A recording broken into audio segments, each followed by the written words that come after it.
Sebenarnya apa itu Secris, Citos dan Experian? Mereka ini boleh blacklist kita ke? Jawapannya tidak.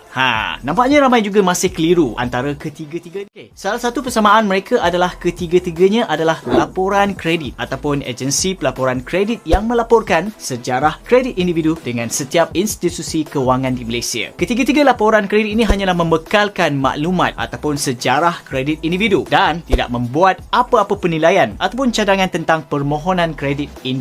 Pihak bank ataupun institusi kewangan yang akan membuat penilaian kredit individu. Dalam perkongsian kali ini, saya akan kongsikan perbezaan antara Secris, Citos dan Experian. Yang pertama adalah Secris. Pastinya ramai yang pernah membuat pinjaman dan familiar dengan nama ni. Nama penuhnya adalah Central Credit Reference Information System. Ia adalah rekod kredit yang diselia oleh Bank Negara Malaysia. Dalam erti mudahnya, Secris ini dimiliki dan diuruskan oleh BNM. Dalam laporan Secris ada 3 kategori utama. Yang pertama adalah kredit tertunggak yang menyenaraikan semua kredit dan pinjaman dengan info seperti jumlah baki, corak pembayaran dan status undang-undang sekiranya ada. Yang kedua adalah akaun perhatian khas SAA yang dianggap sebagai pinjaman tidak berbayar NPL yang dipantau rapat oleh pihak berkuasa kewangan untuk dapatkan balik pembayaran pinjaman. Yang ketiga adalah permohonan kredit yang tengah dalam proses ataupun dah diluluskan dalam 12 bulan yang lepas. Anda boleh dapatkan laporan Secris secara percuma. Cara paling senang untuk dapatkan adalah melalui eSecris. Kami ada kongsikan caranya dalam video ini, iaitu cara cek Secris online dengan mudah. Link tertera di ruang description di bawah. Ataupun anda boleh dapatkan laporan Secris melalui surat, fax ataupun email dan juga dekat cawangan AKPK. Yang kedua adalah Citos. Ia adalah agensi pelapor kredit swasta yang berdaftar bawah Kementerian Kewangan dan dimiliki oleh Kredit Tip-Off Servis Sendi Berhad. Pihak Citos mengumpulkan maklumat daripada pelbagai sumber umum seperti Jabatan Pendaftaran Negara JPN, Pendaftar Pertubuhan Penerbitan Prosiding Undang-Undang dan Notis di Akhbar dan Warta Kerajaan, Suruhan Syarikat Malaysia SSM, Jabatan Insolvensi Malaysia dan sumbangan rekod litigasi daripada pelanggan. Dalam rekod Citos ada 5 kategori maklumat. Yang pertama adalah pengesahan identiti dengan nombor pengenalan, nama penuh, syarikat ataupun nombor pendaftaran perniagaan untuk bantu kenal pasti ada penipuan ataupun kecurian identiti ke tak. Yang kedua adalah senarai dalaman atau pendedahan kumpulan yang senaraikan pengalaman perniagaan dengan pelanggan. Seterusnya yang ketiga adalah jawatan pengarah dan kepentingan perniagaan yang menyenaraikan rekod pengarah dan pegangan saham dalam syarikat ataupun pemilik perniagaan di Malaysia. Bank akan gunakan info ini untuk mengesahkan pendapatan anda. Yang keempat adalah tindakan undang-undang. Bank akan guna info ini untuk ketahui sama ada anda pernah bankrupt, kena tindakan undang-undang atau semak status kes lain. Dan yang terakhir adalah rujukan perdagangan dan komen subjek. Untuk rujukan perdagangan, pelanggan Citos akan kongsikan pengalaman perniagaan mereka dengan syarikat atau perniagaan. Kira macam testimoni lah. Komen subjek pula adalah info tambahan yang disediakan oleh Citos. Yang beza dengan Secris adalah Citos ini ada skor kredit dalam bentuk 3 digit antara 300 sehingga 850. Jadi, lagi tinggi nilai skor, lagi bagus. Bank pun sukalah. Laporan Citos adalah percuma untuk laporan basic iaitu tanpa Secris dan skor. Kalau anda nak dapatkan info yang lebih detail seperti laporan kredit dan skor kredit, hanya perlu bayar RM26.50 je. Anda boleh dapatkan laporan Citos melalui www.citoskredit.com.my dan mobile apps Citos. Yang ketiga, Experian dulu dikenali sebagai Ramsey. Sekarang dimiliki oleh Experian Malaysia Sendi Berhad. Sama juga dengan Citos, di mana mereka adalah agensi pelapor kredit swasta. Laporan Experian ini mempunyai lebih maklumat tentang peminjam daripada sumber lain selain Secris. Dalam laporan Experian basic ada maklumat peribadi dan syarikat, maklumat perundangan dan kebankrapan dan rekod kredit daripada industri bukan perbankan.